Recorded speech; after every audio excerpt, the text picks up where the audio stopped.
Ganito raw diskartehan ni pare ko yung mga counter glass mga idol. So magkakaltas siya ng pass-through mga idol. Tsaka may speak hole din yan. So pang counter glass yan. May nagpagawa kasi sa kanya ng counter glass. So ito yung mga nakikita natin sa mga pag nagbabayad ka ng pera. So may speak hole siya at tsaka pass-through. So tingnan natin mga idol kung paano niya titirahin ito. Ganito raw siya magkaltas ng pass-through mga idol. Kahit sa bahay lang daw kaya niyang diskartehan yan mga idol. So tingnan natin kung paano niya gagawin to mga idol. So ayan mga idol, discarding lang, pambahay lang yung ginagawa ni pare ko mga idol. So tingnan natin kung paano niya bibirahin ito mga idol.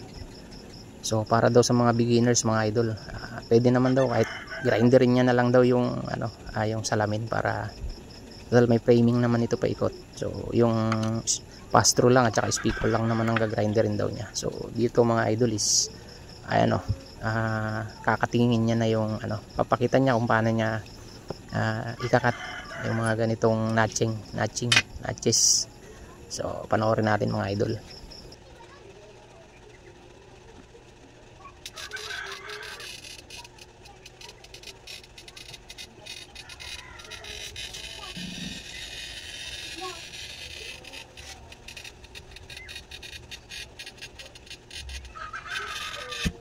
So ayun mga idol, panoorin natin si pare ko kung paano niya gagawin ito.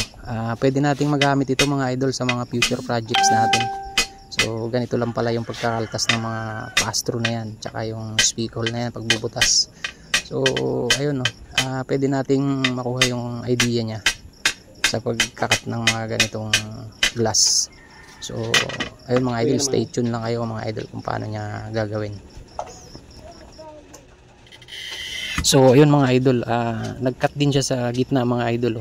Naka-pabi yung ginawa niyang cut So tapos nag-cut ulit siya rito sa gitna.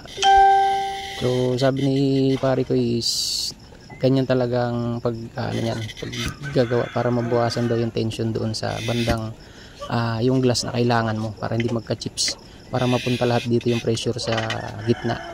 So dudurugin niya yung doon sa kinat niya na maliit mga idol. So para magkaroon ng yung salamin, hindi ma-pressure yung doon sa mga side na kailangan niyang glass.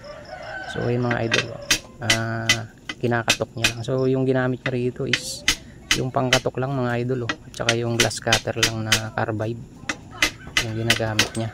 So ayun natanggal niya na yung isang piraso bawasan niya na yung pressure ng salamin doon sa bawat gilid, para hindi magka-chips yung mga gilid ng glass na kailangan niya. So tara, tingnan natin mga idol kung paano niya bibirahin ito hanggang sa matapos. So ayun wala na mga idol, napakabilis lang. So ganyan lang pala ang pagkagawa ng mga ganyan, mga pass-through na yan. Mabilis lang mga idol. So simpleng-simple lang pala.